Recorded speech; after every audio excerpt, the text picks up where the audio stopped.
जो त्रास होतो त्याच्यामुळे त्रास होतो. आज महिला बघा तुम्ही, सकाळच्या टायमाला पुरुषांपेक्षा जास्त महिला असतात. कशा परिस्थितीत येतात कशा नाही, प्रत्येकाचं घरचं टेन्शन असतं. जास्त त्रास महिलांनाच आहे. पण महिलांनाच आहे. काल त्या ताईचा जीव गेलेला आहे, चेता ताईचा काल जीव गेलेला आहे. या घटनेनंतर तरी रेल्वे प्रशासन जागा होईल का, काय वाटतं? नाही जागा होणार, नाही जागा होणार. अहो, मी पडलं तेव्हा सुद्धा नाही जागा झाल्या. माझ्या गुडघ्याला मार लागला. यांच्याकडे फर्स्ट एड किट सुद्धा नाही. खरं सांगतो, मी पडलो होतो. फर्स्ट एड किट सुद्धा नाही प्रशासनाकडे. काय बोलणार आता?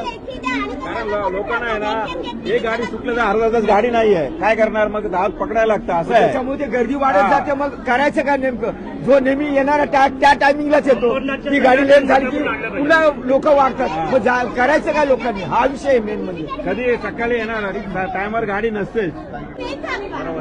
जर रेल्वेवाल्यांकडे पर्याय नाही आहेत ना गाड्या वाढवायला, तर त्यांनी मेल सांगावे आणि दिवा आणि डोंबिवली हॉल्ट कॅन्सल करा. अलाउड करावं. दिवा डोंबिवली हॉल्टमुळे आणखी चढणाऱ्या आणि उतरताना कर्जत आणि बदलापूर प्रवाशांना खूप त्रास होतोय. बदलापूर सारख्या शहरात आज लोकसंख्या एवढी झाली आहे, लोकसंख्या झाली, पण त्याच्यावर सोल्युशन काय? आज तुम्ही लोक ट्रेनला कंटाळून बाय रोड जाण्याचा प्रयत्न करता. बाय रोड जर तुम्ही पाहिला, तर मी स्वतः बाय रोड जाण्याचा प्रयत्न करतो. इकडनं मला नवी मुंबईला जायला रोजचे 3 तास जातात. 3 तास जायला 3 तास यायला. आम्ही काय करायचं? म्हणजे रेल्वेला पण तेच परिस्थिती आहे, बाय रोड जायचं तीच परिस्थिती. मग आम्ही कामधंदे करायचे की नाही करायचे? काय फायदा तिथे? आजही लोक इथे ट्रॅक पार करू शकतात, गरज नाही तिथे लावलं.